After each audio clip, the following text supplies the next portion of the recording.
वेदांत परिभाषा। वेदांत परिभाषा ग्रंथ में पेज नंबर 52 और 52 पेज पर प्रथम ही पंक्ति है उच्यते। मिला? तो उच्यते इत्यादि पंक्ति से उत्तर दिया जा रहा है, समाधान किया जा रहा है।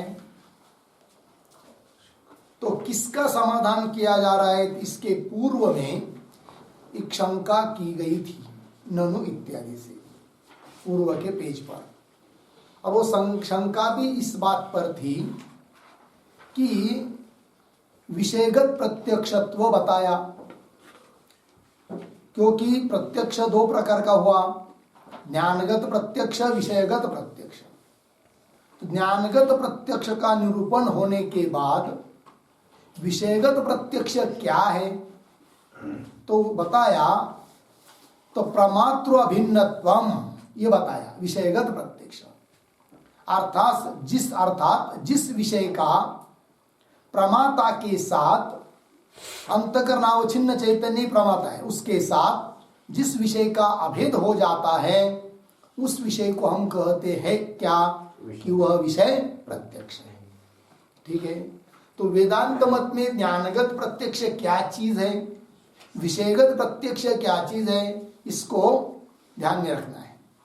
नैयायिकों के मत में अलग है। नैयायिकों के मत में ज्ञानगत प्रत्यक्षत्व को बताया है क्या? इंद्रियजन्यम प्रत्यक्ष, इंद्रियजन्यत्व, ये ज्ञानगत प्रत्यक्षत्व है नैयायिकों के मत में। और उनके मत में, नैयायिकों के मत में विषयगत प्रत्यक्ष क्या है जी? तो प्रत्यक्ष ज्ञान विषयत्व। जो विषय प्रत्यक्ष ज्ञान का विषय होता है, जो घट वगैरह अर्थ प्रत्यक्ष ज्ञान का विषय होता है, उसको कहते हैं क्या? विषयगत प्रत्यक्षत्व। ठीक है। उस प्रकार वेदांत मत में ज्ञानगत प्रत्यक्षत्व क्या है तो कल तक बताया था क्या? कि प्रत्यक्ष योग्य वर्तमान विषयावच्छिन्न चैतन्याभिन्न तदाकार वृत्त्यावच्छिन्न चैतन्यत्व ज्ञानगत प्रत्यक्षत्व। विषयगत प्रत्यक्ष का क्या?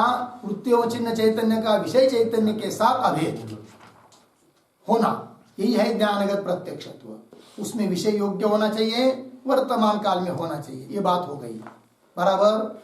अब विषयगत प्रत्यक्ष क्या है तो बताया प्रमातृ अभिन्नत्व, प्रमाता के साथ जिस विषय का अभेद होता है उस विषय को बोलते हैं क्या? प्रत्यक्ष। बरोबर है जी। अब प्रश्न किया गया कि घट और प्रमाता चैतन्य, प्रमातृ चैतन्य जिसको कहते हैं अंतःकरणावच्छिन्न चैतन्य, उन दोनों का अभेद कैसा हो सकता है? क्योंकि घट तो बाहर है, चैतन्य अंदर है। प्रमाता चैतन्य, प्रमातृ चैतन्य अंदर है, अंतःकरणावच्छिन्न चैतन्य। एक बात।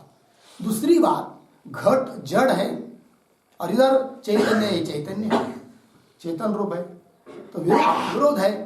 तो दोनों का अभेद कैसा होगा? ये प्रश्न, वही प्रश्न किया था पूर्व पक्ष ने।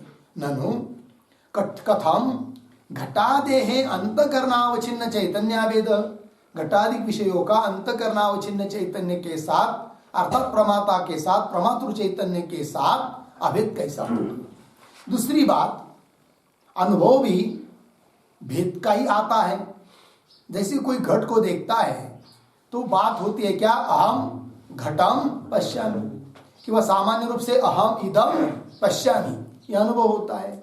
अहम इदम पश्यामि, इस ज्ञान में अहम कर्ता के रूप में प्रतीत हो रहा है और इदम कर्म के रूप में प्रतीत हो रहा है, घट आदि। और कर्ता और कर्म भिन्न भिन्न होते हैं, कर्ता और कर्म एक होता नहीं है। तो दोनों भिन्न भिन्न दिखाई दे रहे हैं, मालूम पड़ रहे हैं, ज्ञान में भिन्न भिन्न है, ऐसा जाना जा रहा है। तो दोनों का अभेद कैसा होगा? ये क्या है प्रश्न। पीछे के पेज पर देखिए 51 नंबर के अंतिम वाक्य आया था ना, अहम इमं पश्यामि इति भेदानुभव विरोधात्। इस भेद का जो अनुभव हो रहा है उसके साथ भी विरोध होगा। कब? जब आप विषय का प्रमाता चैतन्य के साथ अभेद मानेंगे तब। बात समझ में आई? वो जो अहम इमं पश्यामि, इस पर एक वाक्य लिखते, लिखा था कि कल नहीं ना, देखिए अहम इमं पश्यामि, अहम इमं पश्यामि इत्यस्मिन् अनुभवे, इति अस्मिन् अनुभवे, इत्यस्मिन् अनुभवे अस्मद् अर्थस्य प्रमातुः, अस्मद् अर्थस्य प्रमातुः कर्तृतया, कर्तृतया प्रकाशः,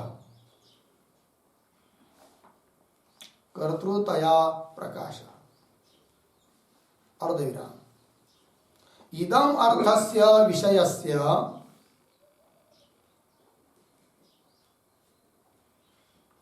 इदम् अर्थस्य विषयस्य घटादेः, घटादेः कर्मतया,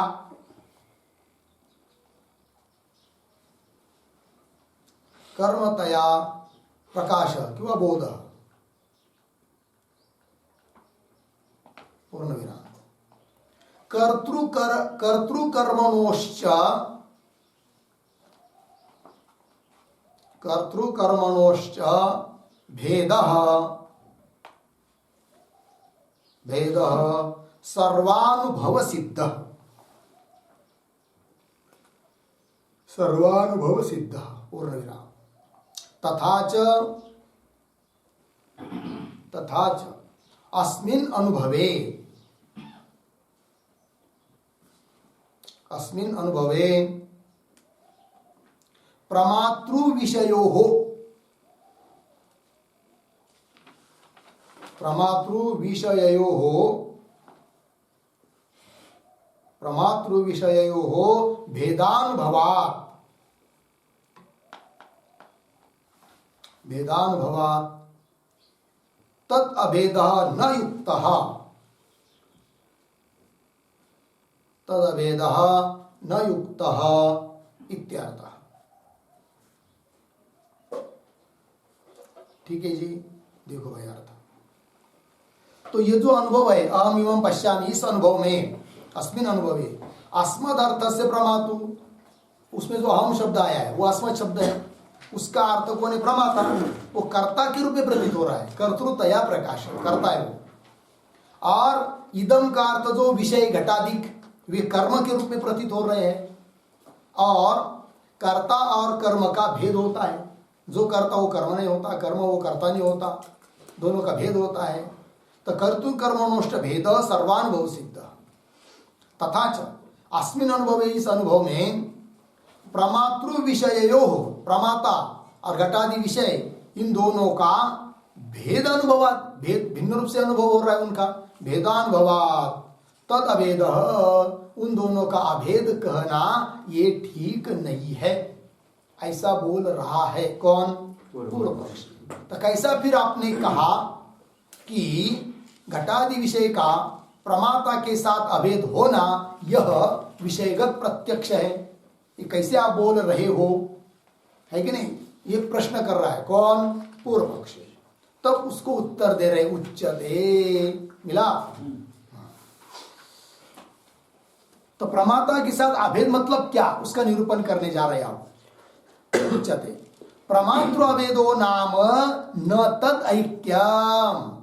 ठीक है, सिद्धांती कह रहे पूर्व पक्षी, हे पूर्व पक्षी, प्रमाता के साथ घटादि विषय का अभेद होना, इसका मतलब उन दोनों का ऐक्य होना, अभेद होना, दो एक जैसे ही बन जाना, एक ही हो जाना, ये उसका अर्थ नहीं है।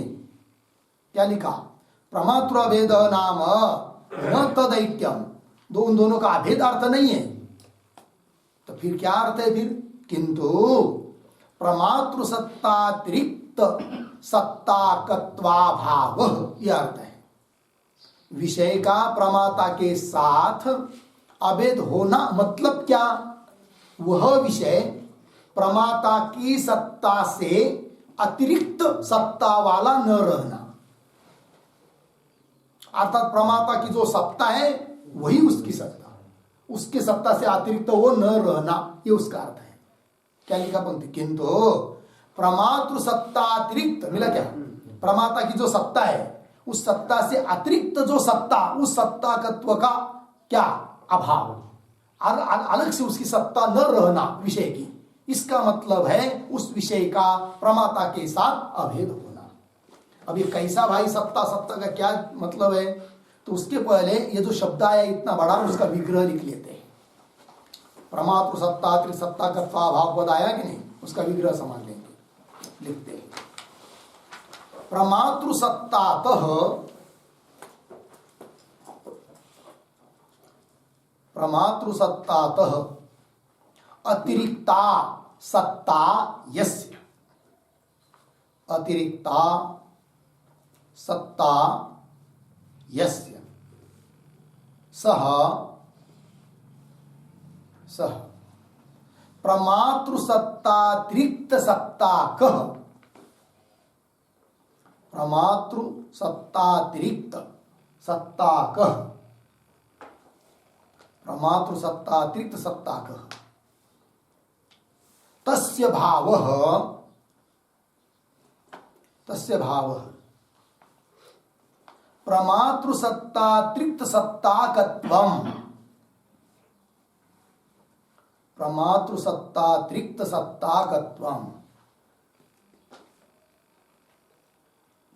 आगे तस्य अभावः, तस्य अभावः हो गया। फिर प्रमातृ सत्तातिरिक्त सत्ताकत्वाभावः, ठीक है, ध्यान दीजिए क्या लिखा है, उसका अर्थ देखिए।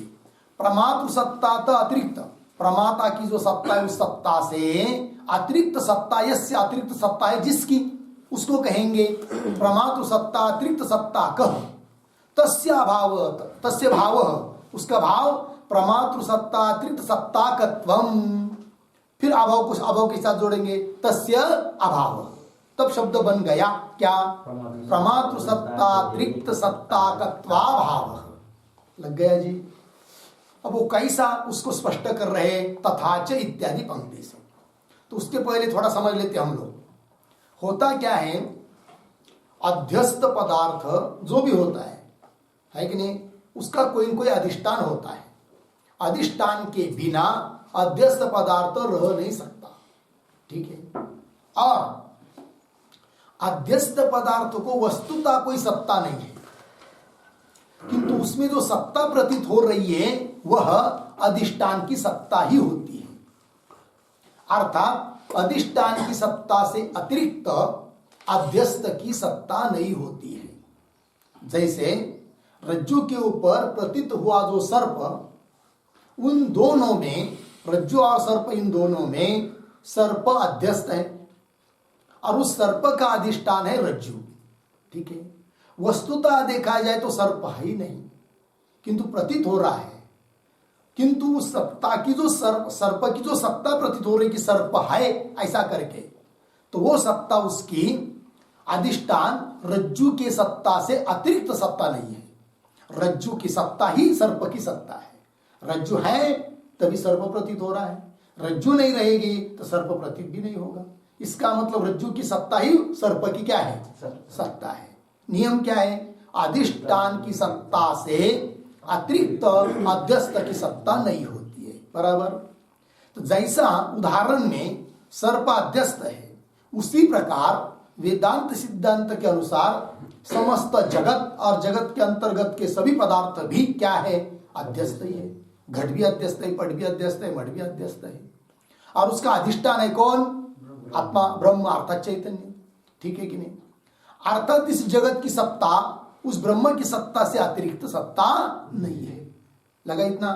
अब उदाहरण देखिए, सामने घट है और घट भी अध्यस्त है, तो घट कहाँ अध्यस्त है, घटोपहित चैतन्य के ऊपर अध्यस्त है कौन, घट। अर्थात घट का अधिष्ठान कौन हुआ, घटोपहित चैतन्य। कोई भी अध्यस्त वस्तु है कि नहीं, क्या रहती है, उस उपाधि में आया हुआ जो चैतन्य है उसमें क्या है, वो अध्यस्त होती है। जैसे घटोपहित चैतन्य में घट अध्यस्त है, पटोपहित चैतन्य में पट अध्यस्त है। बराबर। उस प्रकार इधर प्रमाता जिसको हम कहते हैं अंतकरणावच्छिन्न चैतन्य को, ठीक है कि नहीं। अब जब तक अंतकरण की वृत्ति घट तक नहीं गई है तब तक प्रमाता अलग है और घट अलग है, अर्थात घट अध्यस्त है वो घटोपयी चैतन्य के ऊपर, और उस घटोपयी चैतन्य की जो सत्ता है उससे अतिरिक्त घट की सत्ता नहीं है, बरोबर। क्योंकि अधिष्ठान की सत्ता से अतिरिक्त अध्यस्त की सत्ता होती नहीं है। किंतु जब अंतकरण की वृत्ति है कि नहीं, क्योंकि अंतकरणोपयी चैतन्य को क्या कहते हैं, प्रमाता, और अंतकरण वृत्ति भी क्या है, अंतकरण का ही एक भाग है, अतः वृत्तियोपयी चैतन्य भी क्या हुआ, प्रमाता ही हुआ, ठीक है। जब अंतकरण की वृत्ति चक्षु के द्वारा निकलकर घट तक जाती है और घट के आकार बन जाती है कि नहीं, घटाकार बन गई। अब घटाकार वृत्ति होने के पहले तक घटोपयी चैतन्य अलग था और वृत्तियोपयी चैतन्य अलग था, मतलब प्रमाता चैतन्य अलग था, बराबर। और उस समय घट अध्यस्त है कहाँ, घटोपयी चैतन्य के ऊपर, अर्थात घटोपयी चैतन्य की जो सत्ता है उससे अतिरिक्त घट की सत्ता नहीं है जब तक वृत्ति वहां तक नहीं गई। अब वृत्ति घट तक गई, घट के आकार बन गई।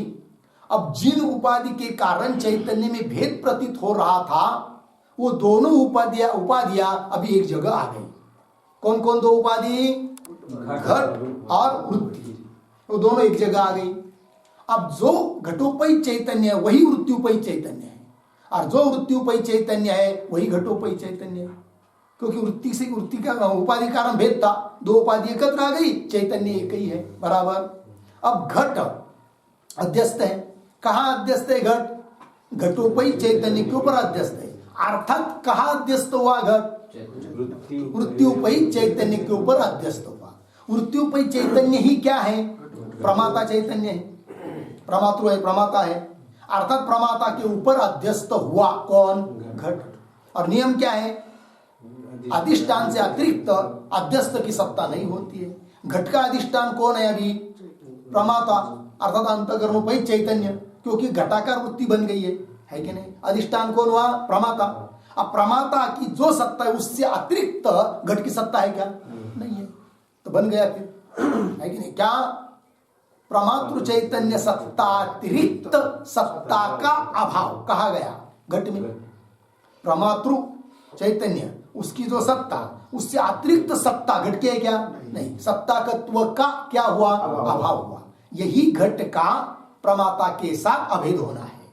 और इस प्रकार घटादि विषय का प्रमाता के साथ अभेद होता है तब उसको हम कहते विषयगत प्रत्यक्ष।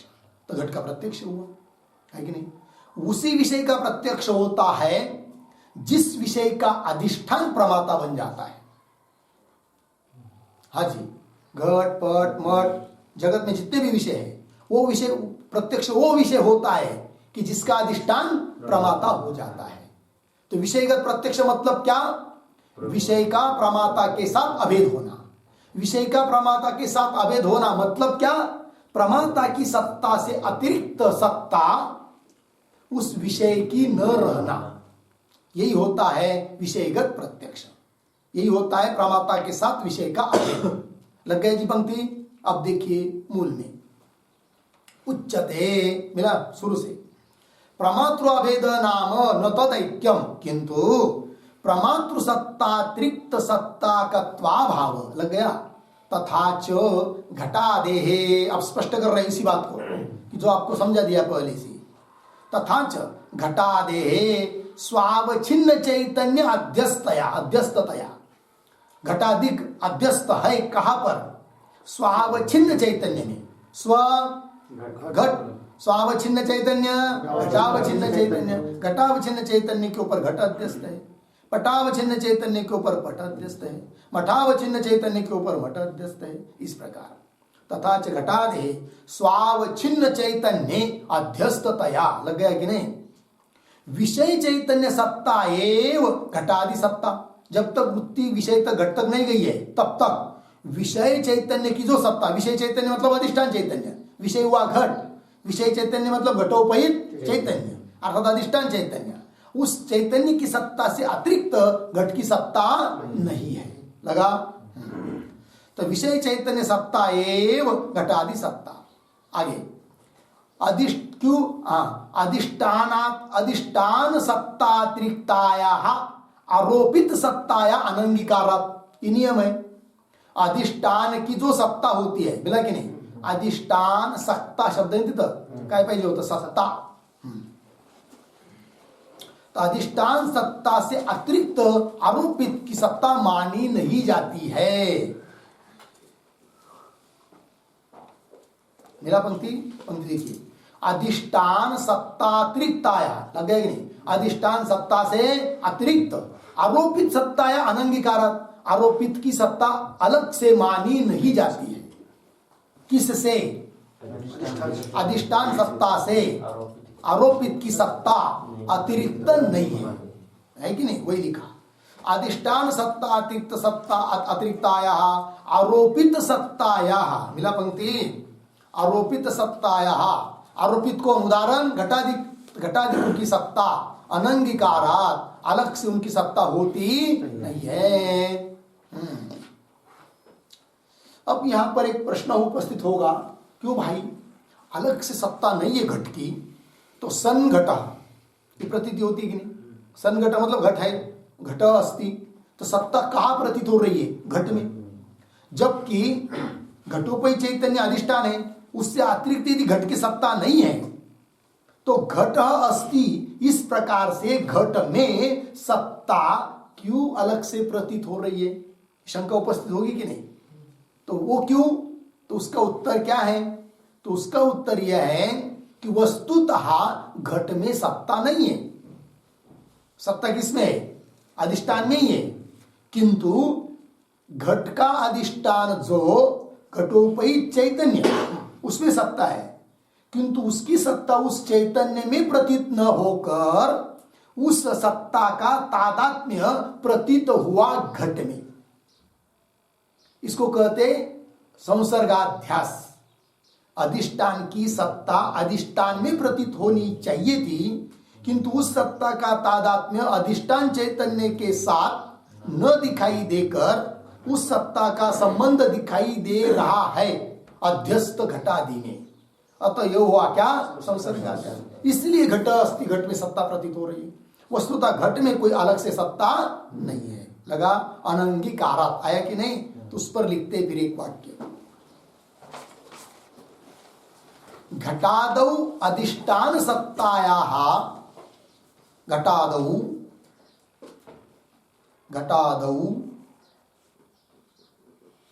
अधिष्ठान सत्तायाः, अधिष्ठान सत्तायाः संसर्गाध्यासेन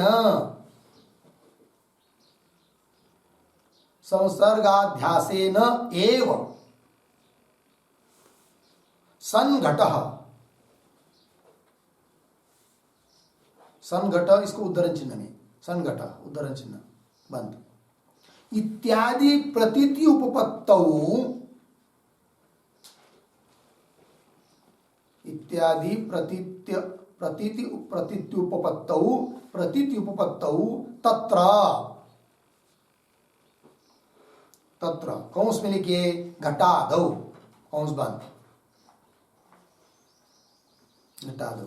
आगे सत्तांतर कल्पने प्रयोजनाभावात् इति भावः, प्रयोजनाभावात् इति भावः।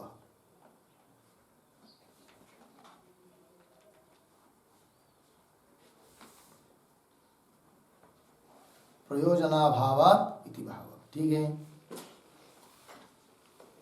देखो भाई, घटादौ अधिष्ठान सत्ता है, अधिष्ठान की जो सत्ता है उस सत्ता का संसर्गाध्यास हुआ घट में, इसलिए संघट इत्यादि प्रतीति हो जाती है, उसकी उपपत्ति संगति लग जाती है। इसलिए घटादिकों में स्वतंत्र सत्ता, सत्तांतर कल्पना करने में कोई प्रयोजन नहीं है। इसलिए अधिष्ठान से अतिरिक्त आरोपित की सत्ता अनंगीकारक मानी नहीं जाती है। लगा?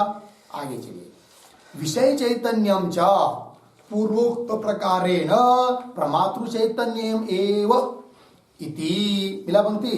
देखो भाई, विषय चैतन्यम च पूर्वोक्त प्रकारेण, पूर्वोक्त प्रकार मतलब पूर्वोक्त प्रकारेण, इस पर लिखे एक वाक्य छोटा, ज्ञानगत प्रत्यक्षत्व, ज्ञानगत प्रत्यक्षत्व प्रकरणोक्त प्रकारेण, ज्ञानगत प्रत्यक्षत्व प्रकरणोक्त प्रकारेण, प्रकरणोक्त प्रकारेण। ठीक है, देखो भाई, ज्ञानगत प्रत्यक्षत्व प्रकरण, ज्ञानगत प्रत्यक्षत्व का प्रकरण पीछे हुआ कि नहीं, उसमें जिस पद्धत से कहा था उसी पद्धत से है कि नहीं, प्रकारेण। तो क्या, देखिए पुनः मूल पंक्ति, विषय चैतन्यम च पूर्वोक्त प्रकारेण प्रमातृ चैतन्यम एव, है कि नहीं, विषय चैतन्य ही प्रमातृ चैतन्य हो जाता है। पीछे कहा था अंतकरण की वृत्ति चक्षु के द्वारा निकलकर घटादि विषय तक जाती है और घटे के विषय घटाकार बन जाती है। उस समय घटोपय चैतन्य और प्रमातृ चैतन्य, वृत्त्योपय चैतन्य अलग रहा ही नहीं, दोनों का क्या हुआ, अभेद हुआ। अतः घट अध्यस्त है अब किसके ऊपर, अंतकरणोपय चैतन्य के ऊपर, प्रमाता चैतन्य के ऊपर, ठीक है ना। अतः उस प्रमातृ चैतन्य से अतिरिक्त सत्ता रही नहीं, किसकी, घट की, वही लिखा। विषय चैतन्यम च पूर्वोक्त प्रकारेण प्रमातृ चैतन्यमेव इति, इति मतलब इति हेतु, इस कारण प्रमातृ चैतन्य से एव घटादि अधिष्ठानतया, घट का अधिष्ठान कौन बना अभी, प्रमातृ चैतन्य। तो प्रमातृ चैतन्य से एव घटादि अधिष्ठानतया, घटाधिक का अधिष्ठान हो जाने से अधिष्ठानतया प्रमातृ सत्ता एव घटादि सत्ता, घट के अतिरिक्त अब कोई सत्ता नहीं है, प्रमाता की सत्ता ही घट की सत्ता हुई। तो प्रमातृ सत्ता एव घटादि सत्ता, न अन्य, अतिरिक्त अब घट की सत्ता नहीं है, न अन्य, लगा ना, न अन्य, न अन्य पर एक छोटा वाक्य, आरोपिते, आरोपिते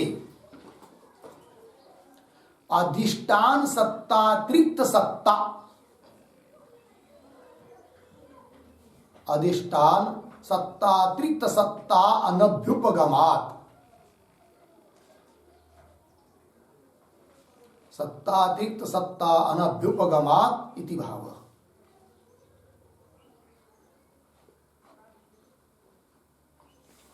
लगा, अधिष्ठान सत्तातिरिक्त सत्ता अनभ्युपगमात् इति भाव। अर्थ, आरोपित में अधिष्ठान सत्ता से अतिरिक्त सत्ता का स्वीकार नहीं है, इसलिए न अन्य इति सिद्धम, इससे सिद्ध हुआ क्या, घटादेः अपरोक्षत्व, घटादि का अपरोक्ष हो गए, ये सिद्ध हुआ। घट अपरोक्ष हुआ कि नहीं, अभी घट अपरोक्ष हुआ, क्यों, एक वाक्य में उत्तर कौन देंगे, प्रमाता के साथ उसका अभेद हुआ, प्रमाता के साथ उसका क्या हुआ, घट का प्रमाता के साथ अभेद हुआ, मतलब क्या, घट चैतन्य प्रमातृ सत्ता से अतिरिक्त घट की सत्ता नहीं रही, यही है विषयगत अपरोक्षत्व। तो विषयगत अपरोक्षत्व की क्या परिभाषा हुई, प्रमातृ सत्ता अतिरिक्त सत्ता का त्वाभाव है कि नहीं, क्या, प्रमातृ सत्ता अतिरिक्त सत्ता का त्वाभाव, यही है क्या, विषयगत अपरोक्ष, अपरोक्षत्व। लगा पंक्ति। तो घट प्रत्यक्ष हुआ कि नहीं, हाँ। अब आगे चलिए फिर, तो विषयगत प्रत्यक्षत्व नाम व्याख्या, प्रमातृ सत्तातिरिक्त सत्ता का त्वाभाव। तो कैसा बोलेंगे, विषयस्य प्रमातृ सत्तातिरिक्त सत्ता का त्वाभाव विषयगत प्रत्यक्षत्वम्। बोलिए, विषयस्य अभावः विषयगत प्रत्यक्ष, विषय का प्रमातृ सत्ता से अतिरिक्त सत्ता का अभाव, यही है विषयगत प्रत्यक्षत्व। ठीक है जी, चलिए अब इस पर पूर्व पक्षी और कुछ कह रहा है, अब आगे देखते हैं। अनुमित्यादि स्थले, मिला पंक्ति, अनुमित्यादि स्थले तो अंतकरणस्य वन्यादिदेश निर्गमनाभावेन वन्यावच्छिन्न चैतन्यस्य प्रमातृ चैतन्यस्य अनात्मकतया, प्रमातृ चैतन्यानात्मकतया वन्यादि सत्ता प्रमातृ सत्ता तो भिन्न इति नाति व्याप्ति। अब ध्यान दीजिए भाई, पंक्ति को छोड़िए। तो लक्षण हुआ कि नहीं विषयगत प्रत्यक्षत्व का। अब समझ लीजिए किसी ने अनुमान किया, पर्वतः वन्यमान धूमा, यह अनुमान किया, और अनुमान करके उसको अनुमिति ज्ञान उत्पन्न हुआ। क्या अनुमिति ज्ञान उत्पन्न हुआ? पर्वतो वन्यमान, यह अनुमिति ज्ञान उत्पन्न हुआ। बराबर। इस अनुमिति ज्ञान में पर्वत प्रत्यक्ष है, वन्य प्रत्यक्ष नहीं है। बराबर। अब प्रश्न पूछेंगे वन्य प्रत्यक्ष नहीं है क्यों, और पर्वत प्रत्यक्ष है क्यों? तो पहला प्रश्न समझिए क्या लेंगे, पर्वत प्रत्यक्ष है क्यों? विषय के साथ प्रमात्रिक के साथ सत्ता, हाँ, पर्वत की प्रमातृ सत्ता से अतिरिक्त सत्ता नहीं है, इसलिए पर्वत प्रत्यक्ष अपरोक्ष, क्योंकि वहां तक वृत्ति गई, पर्वताकार हुई, है कि नहीं? अतः प्रमातृ सत्ता से अतिरिक्त सत्ता नहीं रही किसकी? पर्वत, इसलिए पर्वत प्रत्यक्ष। ठीक है। उस प्रकार वन्य को अपरोक्ष कह सकते हैं क्या? नहीं। वन्य अपरोक्ष क्यों नहीं? क्या उत्तर मिलेगा? वन्य अपरोक्ष क्यों नहीं, ये प्रश्न है। उत्तर क्या? बराबर है। वन्य की सत्ता प्रमातृ सत्ता से अतिरिक्त सत्ता है कि नहीं? वन्य की सत्ता कैसी है? प्रमातृ सत्ता से अतिरिक्त सत्ता है, अर्थात वन्य उपहित चैतन्य के ऊपर वन्य अध्यस्त है। वन्य उपहित चैतन्य के ऊपर अध्यस्त है कौन? वन्य, न कि प्रमातृ चैतन्य के ऊपर अध्यस्त है, क्योंकि प्रमाता का और वन्योपहित चैतन्य का अभेद हुआ ही नहीं।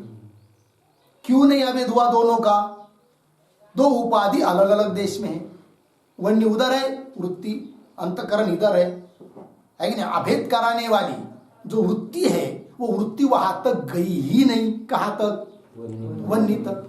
अतः वन्य का अपरोक्ष नहीं कर सकते, क्योंकि वन्य की सत्ता प्रमातृ सत्ता से अतिरिक्त सत्ता है। बराबर। और पर्वत का अपरोक्ष है क्यों? प्रमातृ सत्ता से पर्वत की सत्ता अतिरिक्त नहीं है। मेरा पंक्ति समझ में आया? तो पंक्ति देखिए भाई, अनुमित्यादि स्थले तो अंतकरणस्य वन्यादिदेश निर्गमन अभावेन, वन्य तक जाता है क्या अंतकरण? नहीं जाता है। तो वन्यादिदेश वन्य तक निर्गमन नहीं होता, किसका?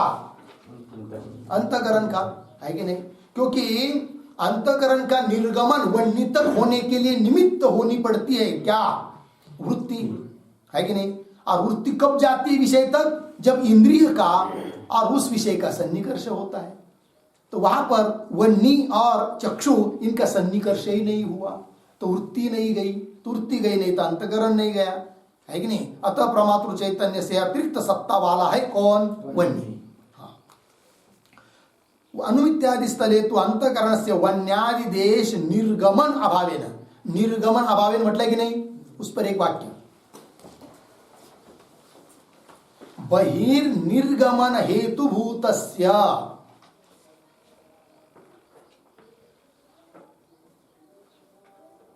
बहिर्निर्गमन हेतुभूतस्य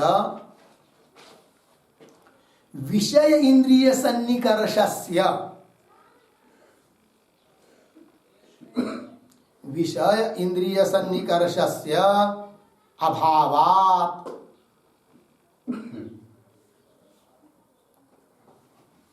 विषय इंद्रिय सन्निकर्षस्य अभावात् इति भावः।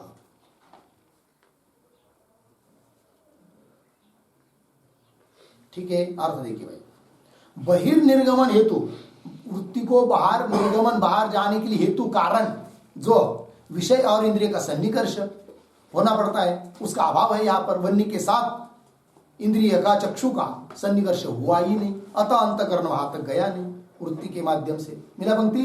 चलो भाई, अनुमित्यादि स्थले तो अंतकरणस्य वन्यादिदेश निर्गमनाभावेन वन्यावच्छिन्न चैतन्यस्य, बराबर, प्रमातृ चैतन्य अनात्मकतया, प्रमातृ चैतन्य स्वरूप हुआ क्या? वन्य चैतन्य नहीं हुआ, वन्य चैतन्य अलग है और प्रमातृ चैतन्य अलग है। तो वन्यावच्छिन्न चैतन्य से प्रमातृ चैतन्य अनात्मकतया, चैतन्य अनात्मकतया ऐसा लिखा है कि नहीं? उस पर एक वाक्य, क्यों अनात्मक है, क्यों यह एक नहीं हुआ? तो लिखते अभेद प्रयोजकस्य, अभेद प्रयोजकस्य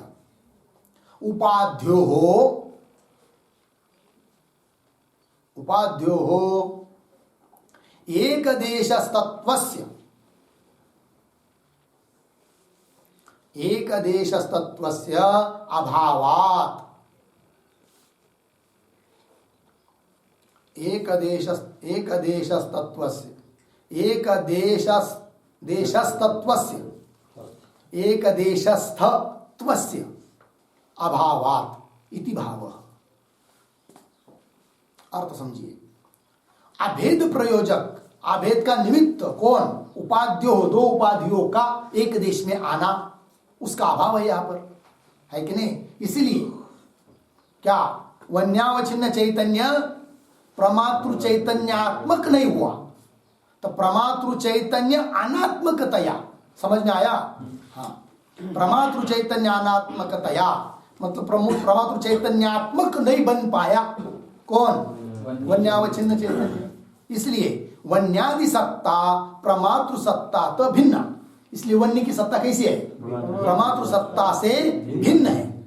और हमको अपरोक्ष होने के लिए, विषय का अपरोक्ष होने के लिए क्या चाहिए था? प्रमातृ सत्ता से अतिरिक्त सत्ता का अभाव चाहिए। और यहां पर क्या है? प्रमातृ सत्ता से अतिरिक्त सत्ता ही है किसकी? वन्य की, वन्य की। इसलिए वन्य का अपरोक्ष नहीं है, वन्य का प्रत्यक्ष नहीं है। तो वन्यादि सत्ता प्रमातृ सत्तातः भिन्ना, वन्य की, वन्यादि की सत्ता है वह प्रमातृ सत्ता से भिन्न है। इति, इसलिए नाति व्याप्ति, इसलिए वन्य पर लक्षण की अतिव्याप्ति नहीं होती है और पर्वत में लक्षण चला जाता है, क्योंकि पर्वत की सत्ता प्रमातृ सत्ता से अतिरिक्त नहीं रहती है और वन्य की सत्ता तो प्रमातृ सत्ता से अतिरिक्त सत्ता है। फर्क समझ में आया? चलिए, भिन्ना इति नाति व्याप्ति ही, मिला पंक्ति? नाति व्याप्ति मिला ना? नाति व्याप्ति मतलब क्या भाई? तो उस पर भी एक वाक्य लिखेंगे, यस्मात्, यस्मात् वन्यादि सत्ता, वन्यादि सत्ता प्रमातृ सत्तातः भिन्ना, प्रमातृ सत्तातः भिन्ना, अर्धविराम, तस्मात्, तस्मात् वन्यादो, वन्यादो प्रमातृ सत्तातिरिक्त सत्तावत्वात्, प्रमातृ सत्तातिरिक्त सत्तावत्वात्, सत्तावत्वात् वन्यादेः न प्रत्यक्षत्वम्, वन्यादेः न प्रत्यक्षत्वम् इति कृत्वा नाति व्याप्ति, इति कृत्वा नाति व्याप्ति। ठीक है, अर्थ देखिए भाई, यस्मात्, जिस कारण से वन्यादि सत्ता प्रमातृ सत्ता से भिन्न है वन्य की सत्ता, तस्मात्, इसलिए वन्यादिकों में प्रमातृ सत्ता अतिरिक्त सत्ता कत्व, प्रमातृ सत्ता से अतिरिक्त सत्ता होने से न प्रत्यक्षत्व वन्यादि, इसलिए अतिव्याप्ति नहीं होगी, अर्थात वन्य पर लक्षण नहीं जाएगा। हो गया अभी? आगे चलिए। ननु एवं अपि, पूरा पूर्व पक्षी क्या कर रहा है? शंका कर रहा है। क्या शंका कर रहा है भाई? तो जरा पंक्ति पढ़ते हैं। ननु एवं अपि धर्माधर्मादि गोचर अनुमित्यादि स्थले धर्माधर्मयो प्रत्यक्षत्वापत्ति। अर्धविराम। क्यों? धर्माधर्माद्यवच्छिन्न चैतन्यस्य प्रमातृ चैतन्याभिन्नतया धर्मादि सत्तायाः प्रमातृ सत्ता अनतिरेकात् इति चेत। या तक पूर्व पक्षी का ग्रंथ है, शंका ग्रंथ है। ठीक है, तो पंक्ति को जरा समझेंगे। तो क्या हुआ? तो लक्षण तो बना दिया अभी विषयगत प्रत्यक्षत्व का। क्या लक्षण बनाया? विषयस्य प्रमातृ सत्तातिरिक्त सत्ताकत्वाभाव। क्या क्या? विषयस्य प्रमातृ सत्तातिरिक्त सत्ताकत्वाभाव। भाव विषयगत प्रत्यक्ष, विषय का प्रमातृ सत्तातिरिक्त सत्ताकत्व का अभाव है कि नहीं? प्रमातृ सत्तातिरिक्त सत्ताकत्व का अभाव यदि है विषय में, तब वो विषय प्रत्यक्ष। लगा पंक्ति? अब इस पर पूर्व पक्षी शंका कर रहा है कि ननु एवं अपि। मिला पंक्ति? एवं अपि, एवं अपि पद महत्व का है। एवं अपि का अर्थ लिखिए। एवं अपि बराबर अनुमेय वन्यादौ,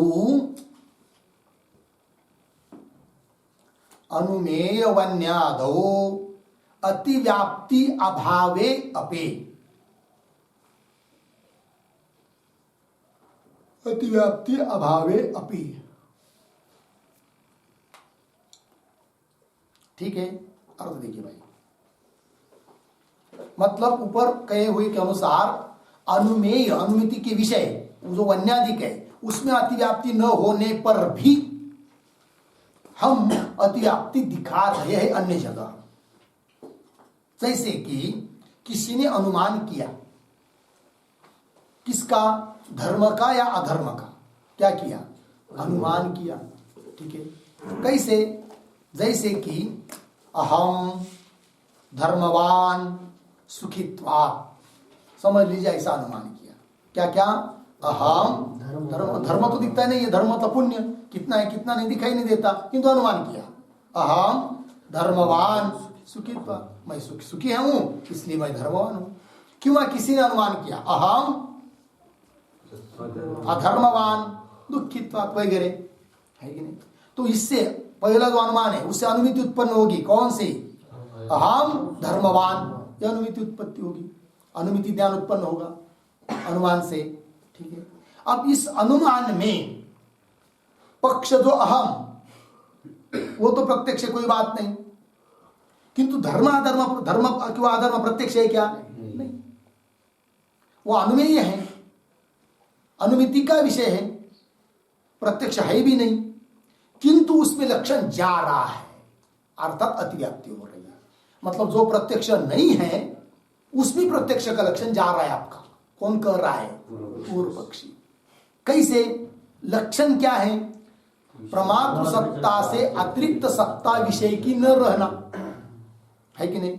अब यहां पर विषय जो धर्म कि वह अधर्म, वो कहां है? अंतकरण के धर्म होने से उसका अधिष्ठान कौन है? अंतकरणोपय चैतन्य है। और प्रमाता कौन है? अंतकरणोपय चैतन्य। अतः प्रमाता अंतकरणोपय चैतन्य, उसकी सत्ता से अतिरिक्त सत्ता धर्माधर्म के क्या? नहीं है, क्योंकि अधिष्ठान की सत्ता से अध्यस्त की अतिरिक्त सत्ता होती नहीं है। धर्माधर्म का अधिष्ठान अंतकरणोपय चैतन्य है, वही प्रमाता चैतन्य है। तो लक्षण तो गए कि नहीं? धर्माधर्माधिक अधिष्ठान जो प्रमातृ चैतन्य, उससे अतिरिक्त सत्ता उनकी है ही नहीं, सत्ता तत्व का अभाव है। तो लक्षण तो गया, है कि नहीं? जो कि धर्माधर्म प्रत्यक्ष नहीं है, जो प्रत्यक्ष नहीं उस पर लक्षण गया। मतलब क्या हुई? अतिव्याप्ति हुई।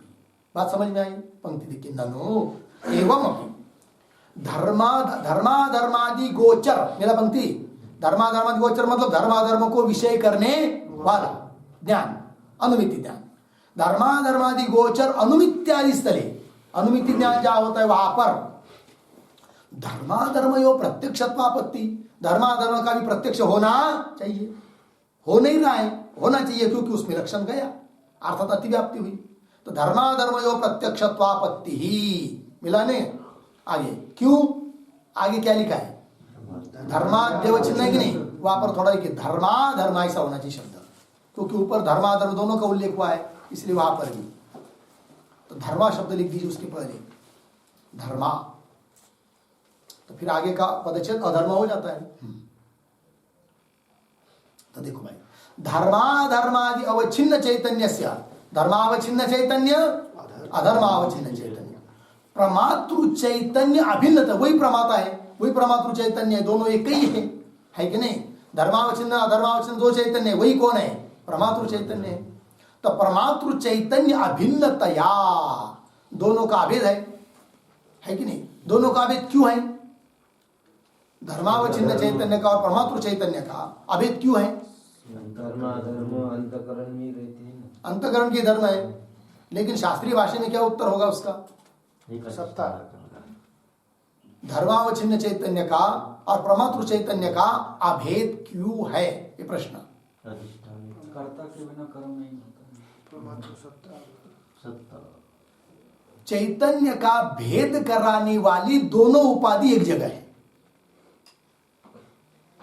चैतन्य तो एक ही होता है, भेद कौन करती है, उपाधि, कौन कौन उपाधि यहाँ पर, धर्म और अंतकरण, और वो दोनों उपाधि एक जगह होने के कारण क्या, धर्मावच्छिन्न चैतन्य का और परमात्म चैतन्य का भेद नहीं है। भेद क्यों नहीं है दोनों चैतन्य का, भेदक उपाधि एक जगह होने के कारण। मिला उत्तर, तो उस पर लिखिए वाक्य, परमात्म चैतन्य अभिन्नतया, ऐसा पद आया ना, उसके ऊपर चैतन्य उपाधे है, चैतन्योपाधे अंतकरणस्य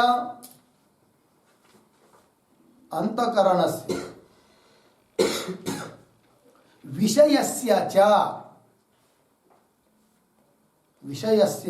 च धर्माधर्मादेः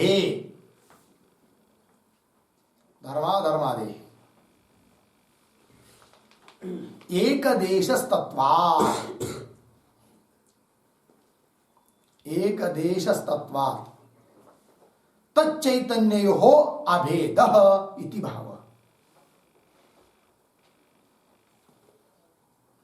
तच्चैतन्ययोः अभेदः इति भावः। हो गया भाई, अर्थ देखिए, चैतन्य उपाधि, चैतन्य की उपाधियां कौन कौन, अंतःकरण एक, और विषयस्य धर्माधर्मादि, विषय कौन, धर्माधर्म, जो कि अतीन्द्रिय है कि नहीं, किंतु है तो वहीं पर अंतःकरण में ही है। तो विषय से धर्माधर्मादि एक देश तत्व, दोनों एक जगह होने के कारण उन दो उपाधियों में आया हुआ चैतन्य भिन्न भिन्न नहीं है, ठीक है। अर्थात दोनों का अधिष्ठान एक ही है, कौन, प्रमातृ चैतन्य। अतः प्रमातृ चैतन्य की सत्ता से अतिरिक्त सत्ता नहीं है, किसकी, धर्माधर्म की, ठीक है। तो एक देश तच्चैतन्यो अभेद इति भाव। मेरा पंक्ति चलिए मूल में, धर्माधर्म, हाँ था ना, धर्माधर्माद्यवच्छिन्न चैतन्यस्य प्रमातृ चैतन्य भिन्नतया, दोनों चैतन्य का भेद होने के कारण धर्मादि सत्ताया, मेरा पंक्ति, प्रमातृ सत्ता अनतिरेका, अर्थ समझ में आया। धर्माधर्म की जो सत्ता है वह प्रमातृ सत्ता से अतिरिक्त नहीं है, अनतिरेका, अलग अलग नहीं है कि नहीं। धर्मादि सत्ताया प्रमातृ सत्ता अनतिरेका, मिला कि नहीं, अलग नहीं, भिन्न नहीं है। क्यों, धर्माधर्म का भी अधिष्ठान कौन है यहां पर, प्रमातृ चैतन्य ही है, इसलिए हो गया ना। अनतिरेका इति चेत, मिला पंक्ति, हाँ। तो ये जो आया कि नहीं, प्रमातृ सत्ता अनतिरेका, इस पर एक वाक्य, क्यों अतिरिक्त नहीं है, धर्माधर्म की सत्ता प्रमातृ सत्ता से अतिरिक्त क्यों नहीं है? इसके लिए एक वाक्य लिखते हैं उस पर। प्रमातृ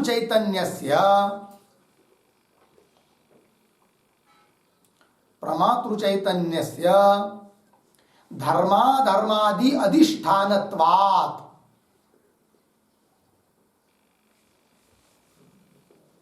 धर्माधर्मादि अधिष्ठानत्वात्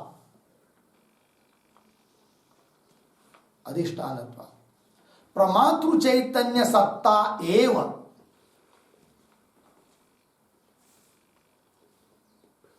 प्रमातृ चैतन्य सत्ता एव धर्माधर्मादीनां सत्ता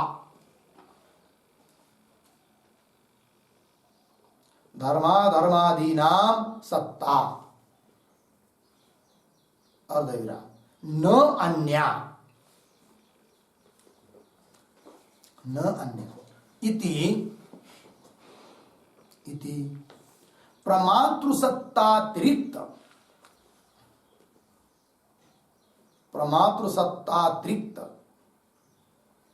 सत्ताकत्वाभावात् धर्माधर्मादीनां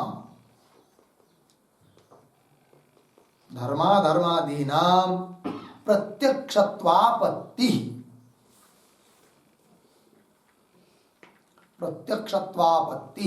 इति भावः।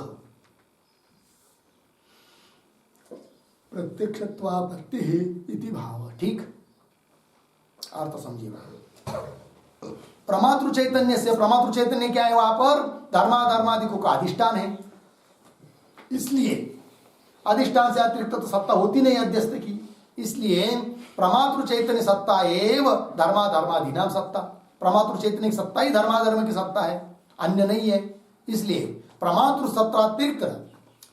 सत्तातिरिक्त सत्ताकत्व का अभाव है किसमें? धर्माधर्म में। अतः धर्माधर्म का भी प्रत्यक्ष होना चाहिए। कौन कह रहा है? पूर्व पक्षी। मिला पंक्ति? देखो भाई, प्रमातृ चैतन्य भिन्नतया मूल में धर्मादि सत्ताया प्रमातृ सत्ता अनतिरेका इति चेत। मतलब क्या आरोप किया, क्या शंका हुई पूर्व पक्षी की कुल मिलाकर कि जहां पर धर्माधर्म तो अतीन्द्रिय है, किंतु किसी को अनुमान हुआ, अनुमान से ज्ञान हुआ कि मैं धर्मवान हूं अथवा धर्मवान हूं, तो ऐसे समय पर उस धर्म अधर्म का भी प्रत्यक्ष होना चाहिए, क्योंकि विषयगत प्रत्यक्षत्व का जो नियम है, जो व्याख्या है, लक्षण, वो वहां पर बैठ जा रहा है। क्या कि विषय जो धर्माधर्मादि वह प्रमातृ सत्ता से प्रमातृ सत्तातिरिक्त सत्ताकत्व का क्या है? अभाव है।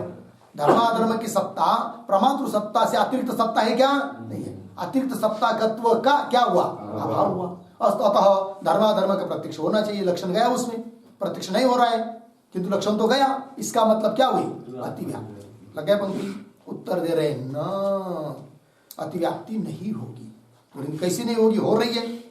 तो वो बोल रहे अतिव्याप्ति न हो, इसलिए हम लक्षण में एक पद जोड़ देंगे, तब तो अतिव्याप्ति नहीं होगी। कौन कह रहे? सिद्धांत। तो कौन पद जोड़ोगे, कहा जोड़ोगे? तो लिख रहे आगे, योग्यत्वस्य अपि विषय विशेषणत्वात्। ठीक है ना? विषय का विशेषण देंगे। कौन? योग्यत्व, ये विशेषण देंगे, तब अतिव्याप्ति नहीं होगी। ठीक है? तो फिर लक्षण कैसा बनेगा? तो लक्षण का आकार क्या बनेगा? विषय का योग्यत्व विशेषण देने के बाद क्या लक्षण का आकार बनेगा? तो उस लक्षण का आकार को लिख लीजिए। विषय प्रत्यक्षत्वम बराबर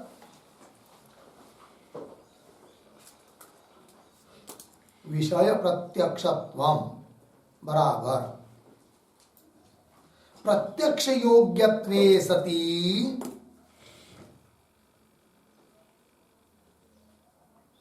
प्रत्यक्ष योग्यत्वे सति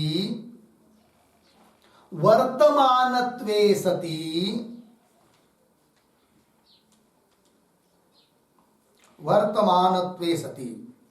प्रमातृ सत्तातिरिक्त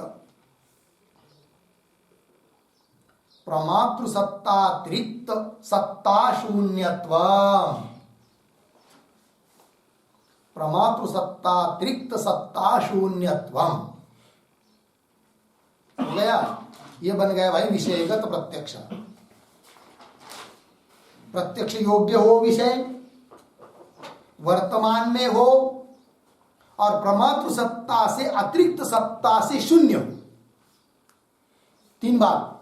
कौन कौन? नंबर एक, प्रत्यक्ष योग्य हो। दूसरी बात, वर्तमान में हो। तीसरी बात, प्रमातृ सत्ता से अतिरिक्त सत्ता से रहित हो, शून्य हो। लगा कि नहीं? अब पुनः एक प्रश्न उपस्थित हो गया, भाई या वर्तमान कहां से लाया आपने? या तो केवल विषय का एक ही विशेषण जोड़ने के लिए कहा, कौन सा? योग्यत्व, है कि नहीं? किंतु वहां पर आया योग्यत्वस्य अपि, अपि पद आया कि नहीं? अपि पद बता रहा है, तो अपि पर एक वाक्य लिखिए, अपि कारेण, मतलब अपि शब्द है ना, अपि कारेण वर्तमानत्वम अपि, वर्तमानत्वम अपि विषय विशेषणम देयम, विषय विशेषणम देयम इत्यर्थः। ठीक है, चलो। अपि कारेण मतलब अपि शब्देन, अपि शब्द बताता है कि विषय का विशेषण वर्तमान भी दो, बराबर। यदि नहीं देंगे वर्तमान तो होगा क्या? अतीत सुख का भी प्रत्यक्ष होना चाहिए, है कि नहीं? क्योंकि अतीत जो सुख, भूतकालीन सुख योग्य था, योग्य वो विषय, और उसकी सत्ता भी प्रमातृ सत्ता से अनतिरिक्त ही थी, उसका भी प्रत्यक्ष होना चाहिए। किंतु होता है क्या अभी? नहीं। क्यों नहीं हो रहा है अभी प्रत्यक्ष उसका? वो भूतकाल में चला गया, वर्तमान में नहीं है। अतः उस विषय का प्रत्यक्ष होता है जो विषय प्रत्यक्ष योग्य हो। योग्यत्वस्य अपि दिया कि नहीं? योग्य मतलब प्रत्यक्ष योग्य। तो ऐसा विषय जो प्रत्यक्ष योग्य हो, वर्तमान काल में हो, और प्रमातृ सत्ता से अतिरिक्त सत्ता जिसकी न हो, ऐसा जो विषय, उसका होता है क्या? प्रत्यक्ष। वो हुआ विषयगत प्रत्यक्ष। मिला पंक्ति? तो चलिए, योग्यत्वस्यपि विषय विशेषणत्वात् हो गया ना, तो लक्षण बन गया। तो बोलिए एक बार लक्षण, प्रत्यक्ष योग्यत्वे सति वर्तमानत्वे सति प्रमातृ सत्तातिरिक्त सत्ता शून्यत्वम विषयगत प्रत्यक्षत्वम। ये बन गया विषयगत प्रत्यक्ष। हो गया ना? बस आगे का विचार हम लोग ओम पूर्णमदः पूर्णमिदं पूर्णात् पूर्णमुदच्यते पूर्णस्य पूर्णमादाय पूर्णमेवावशिष्यते। ओम